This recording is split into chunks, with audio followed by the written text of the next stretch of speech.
بسم اللہ الرحمن الرحیم۔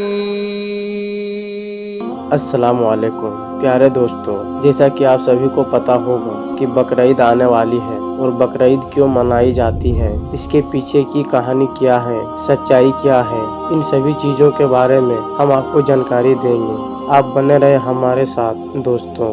آپ کو یوٹیوب میں بہت سارے ویڈیو مل جائیں گے، لیکن آپ کو اتنا ڈیٹیل میں کسی نے نہیں بتایا ہوگا جتنا ڈیٹیل میں ہم آپ کو بتانے جا رہے ہیں۔ لیکن اس سے پہلے آپ نے ابھی تک ہمارے چینل کو سبسکرائب نہیں کیا ہے تو لال والے بٹن کو دبا کر جلدی سے سبسکرائب کر لیں، تاکہ ہماری ہر آنے والی ویڈیو جانکاری آپ کو مل سکے۔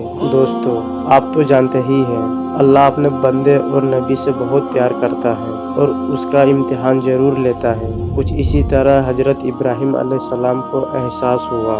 ہزاروں سال پہلے حضرت ابراہیم علیہ السلام ایک بار آرام فرما رہے تھے، تبھی آپ کو نیند آ گئی۔ تو آپ کیا دیکھتے ہیں کہ اللہ تعالیٰ فرماتا ہے، اے ابراہیم، اپنے سب سے پیارے اور عزیز چیز کو میری راہ میں قربان کرو۔ چنانچہ صبح ہوئی تو آپ نے سوچا کہ نبی کا خواب کبھی غلط نہیں ہو سکتا، جھوٹا نہیں ہو سکتا۔ تو آپ کے پاس کافی تعداد میں اس ٹائم اونٹ ہوا کرتے تھے، تو اپنے 100 اونٹوں کی قربانی کر دی۔ پھر اگلی رات میں غیب سے آواز آئی کہ اے ابراہیم، اپنے سب سے پیاری چیز کو قربان کرو۔ تو پھر دوسرے دن اپنے 200 اونٹوں کی قربانی دی۔ پھر تیسری دن غیب سے وہی آواز آئی تو آپ سوچنے لگے کہ میرے سب سے پیاری چیز تو میرا فرزند ہے، یعنی میرا بیٹا اسماعیل ہے۔ آپ سوچنے لگے کہ اللہ کہیں یہ دیکھنا تو نہیں چاہتا کہ میں سب سے زیادہ اپنے فرزند سے زیادہ پیار کرتا ہوں، یا اپنے خالق حقیق سے۔ پھر کیا تھا، جب یہ بات آپ کے ذہن میں آئی تو آپ نے ارادہ کر لیا کہ اپنے عزیز کو راہ خدا میں قربان کروں گا۔ پھر اپنے حضرت حاجرہ سے کہا کہ اے حاجرہ، میرے بیٹے کو غسل کراؤ، نئے کپڑے پہناؤ اور خوشبو لگا کر اس کو تیار کر دو، دولہا بنا دو۔ آج ہم اپنے دوست کے گھر دعوت میں جا رہے ہیں۔ بیوی حاجرہ خوش ہو کر اپنے بیٹے کو تیار کرنے لگی۔ پھر حضرت ابراہیم علیہ السلام اپنے بیٹے کو لے کر فلسطین سے مکے کی طرف روانہ ہونے لگے۔ تبھی شیطان آیا اور بیوی حاجرہ سے کہنے لگا، اے حاجرہ، تمہیں پتا بھی ہے تمہارے بیٹے کو دوست کے یہاں نہیں بلکہ تمہارے بیٹے اسماعیل کو مارنے کے لیے لے جا رہے ہیں۔ تبھی حضرت حاجرہ نے کہا، میں اپنے ابراہیم کو اچھی طرح سے جانتی ہوں، بھلا ایک باپ اپنے بیٹے کو کیوں مارے گا؟